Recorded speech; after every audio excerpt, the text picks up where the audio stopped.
Alright, y'all, so for those of you who have been rocking with the boy for almost 9 years now on YouTube, and you know how much I am a fan of Power Rangers and Super Sentai, y'all will know that this is today that Mighty Morphin Power Rangers premiered 32 years ago today, which is August 28th, 2025, whereas the original show debuted in 1993.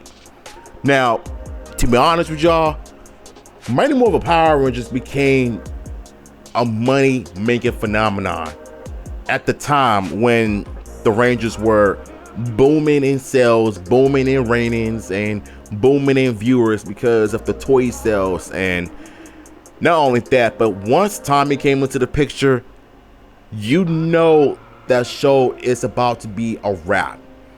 Now, mind you, I was 2 years old when the show first came out back in 93.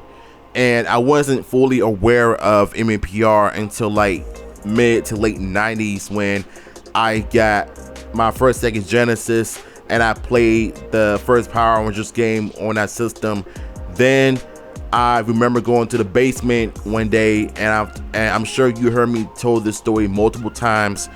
And this is when I was young. I remember living in Brainwash Street, and I remember going down the basement, walking down at that, and I've seen this weird looking robots fighting each other until I realized that it was the Megazord and the Dragonzord. Mind you, I had no idea what Power Rangers were at the time. I was a little younger, you know what I'm saying? So I was about maybe 3 or 5, maybe, you know, and I didn't really start talking until I was like 4. But to me, this franchise really means the world to me. It means a lot to me because a lot of us have grown up in nostalgia because of Mighty Morphin. Yes, there are other Power Rangers seasons that are far better than Mighty Morphin, and I will admit, Time Force is goated, Lightspeed Rescue is a hidden gem, In Space is the grandfather of all Power Rangers finales in my opinion because of the end of the Zonon era, which is the best endings, way better than the crappy Alien Rangers endings in my opinion. That's just me, y'all. But when it came to the Disney seasons, Ninja Storm, Dino Thunder, SPD, even RPM were the only good ones in my opinion because of my experience with those seasons. You know, as audiences, all we care about is good acting and storytelling, and I think the Disney seasons gave us all of that. Ninja Storm, Dino Thunder, SPD, RPM. Yes, the acting is a bit cheesy, but it's targeted towards kids. Unless they come out with a reboot on Disney Plus, I would like to think that maybe they're gonna probably update the acting as far as like the script goes. And to be honest with you, Power Rangers has come a long way since 1993. Then there are times where 2010 tried to revamp Mighty Morphin but failed. Samurai came back, terrible, Dog Doodoo, Mega Force, Ninja Steel, Dino Supercharged, and ever since then they've been doing 2 seasons from season 1 to season 2 under the same name, and that was probably where Power Rangers went downhill because of Nickelodeon in their ways, because they wanted 2 seasons under one name, and honestly you just cannot do that at all. So for me, when Dino Fury came out, both seasons at that were a lot good. Season 2 of Dino Fury was a lot better because of Amelia's story, and shout out to Honodino. Then Mighty Morphin Power Rangers Once and Always came out, and it completely changed the game of how to do a great 30th anniversary special right. Yes, Min's acting was not that great, but she had an arc because she wanted revenge against Rita, who killed her mother in that movie. So is that too much to ask? You know what I'm saying? And they gave us all of that, nice references from different seasons, paying a nice tribute to both JDF and 3 Train, because this special was not only a tribute to 3 Train, but it was a great way to have a good send-off to her character.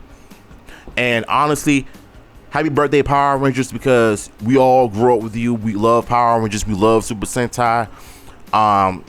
You've seen my art videos, you've seen my art channel, you see me draw a lot of Power Rangers all the time, but I've also drawn a lot of other characters besides Power Rangers though. But Right now, as you've seen my community tab yesterday, I'm now getting back into drawing, so this makes sense. I'm not gonna be able to finish it on time, but it's a slowing cooking process. If you give me time to cook, I will do it. It'll come to life. You know what I'm saying? So, anywho, Power Rangers turns 32 years old. I'm old as a brick. I'm 34 years old. And like I said, I was 2 years old when the show first came out. I didn't even watch Mighty Morphin until like the early 2000s. But when 2005 rolled around, nigga, I was a huge Mighty Morphin fanatic. Watching same old episodes back to back on VHS, rewinding it and playing it, drawing the characters while I was watching it at the same time. Then SPD came out. That was a go to season. But it was my love for Mighty Morphin that really made me a crazy fan. Like, who remembers Common's rap album Beat? One of my favorite songs from that album was Love Is and Go. Those songs became my favorite tracks to draw Mighty Morphin Power Rangers because of nostalgia. And when I was in South Carolina one time for the family reunion, I went to the thrift store, got the high five, the original Yellow Ranger VHS box art. I got that. And it was just so memorable. Like, Power Rangers was my favorite memories of all time. Now, I want to jump into some serious topic when it comes to Chadwick Boosman, right?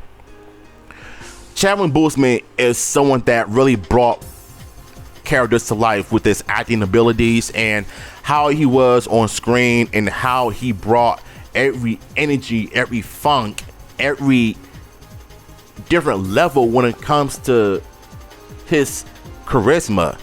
You know, he was the type of brother that you just love to be around. You know, he was someone that you just love watching on screen. And I'll never forget the way he portrayed James Brown in the biopic. Like, he's done such an amazing job. And the black baseball player, he did a good job on that as well. But then it became Black Panther, his first appearance in Avengers Civil War. And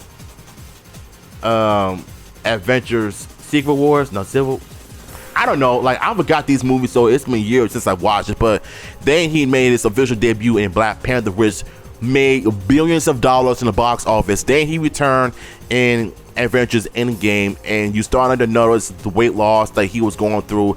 That was because fans didn't know that he was actually sick because of cancer. And around to this day, August 28th, when he officially lost his fight to cancer. But I would rather remember Chadwick Boosman for the roles he's played, but when it comes to Black Panther, he definitely brought it to life. So may he rest in peace. And you know, it's important for me to make this video because I want all of us to remember both Power Rangers and Chadwick Boosman's life and career when he was Black Panther in the MCU. I would rather remember him as Black Panther than what he went through in his personal life. But may he rest in peace. So those are the two key factors that I want us to all remember. So what are your thoughts on this, man? Let me know in the comments down below. I'm out of here.